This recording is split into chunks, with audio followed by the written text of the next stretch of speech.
Shalom, shalom, parolier, parolière. J'espère que cette vidéo te trouve en bonne santé. Bienvenue à notre dévotion matinale qui aura pour thème en ce jour, dis seulement un mot. Matthieu le chapitre 8, versets 5 à 8 qui s'affiche maintenant sur ton écran.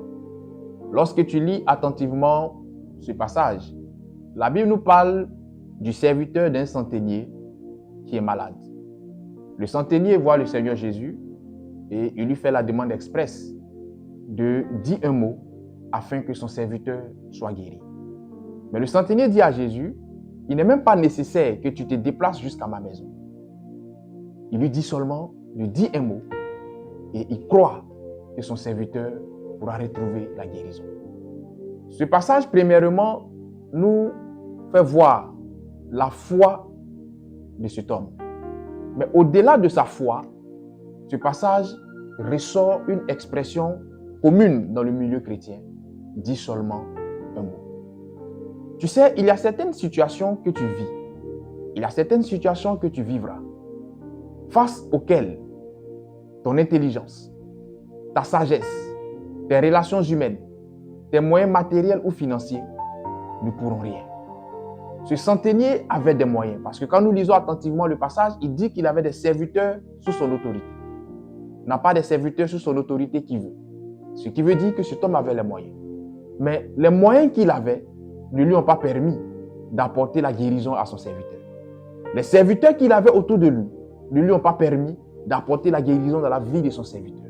Comme je le disais tantôt, tes moyens financiers, tes relations humaines, à un moment donné, peuvent montrer leurs limites face à un certain nombre de situations auxquelles tu pourras être confronté. À un moment donné de la vie, il faut savoir tourner les regards vers le Seigneur. Il faut savoir demander à Dieu de parler favorablement sur ta vie, de parler favorablement sur la situation que tu vis. Pour employer le terme ivoirien, à un moment donné, il faut que Dieu mette sa bouche dans ton affaire. Si Dieu ne met pas sa bouche dans ton affaire, comme on le dit chez nous les Ivoiriens, cette affaire ne pourra pas connaître un dénouement heureux. Je ne sais pas la situation que tu vis.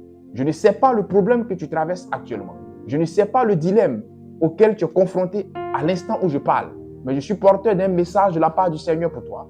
C'est que le Seigneur veut dire un mot sur ta situation. Donne-lui l'opportunité de dire un mot sur ta santé. Donne-lui l'opportunité de dire un mot sur la situation de délivrance que tu vis, les démons qui te trouvent, les nuits agitées que tu connais. Donne-lui l'opportunité de dire un mot afin que ces démons te libèrent. Donne-lui l'opportunité de dire un mot afin que cette situation de grand endettement que tu connais puisse connaître un dénouement heureux. Donne-lui l'opportunité de dire un mot afin que ton foyer trouve une solution, afin que ton foyer retrouve la paix. Donne-lui l'opportunité de dire un mot afin que ta situation matrimoniale change et que la situation professionnelle à laquelle tu aspires puisse connaître un dénouement heureux. Longtemps, tu as cherché du travail. Donne l'occasion au Seigneur de dire un mot afin que les portes du travail s'ouvrent pour toi. Cette opportunité, tu peux la lui donner à travers la prière. Tu peux la lui donner à travers une manifestation de foi vis-à-vis de sa parole. Je prie ce matin que ce message te localise et que Dieu t'ouvre les portes afin que tu puisses toi aussi glorifier son nom.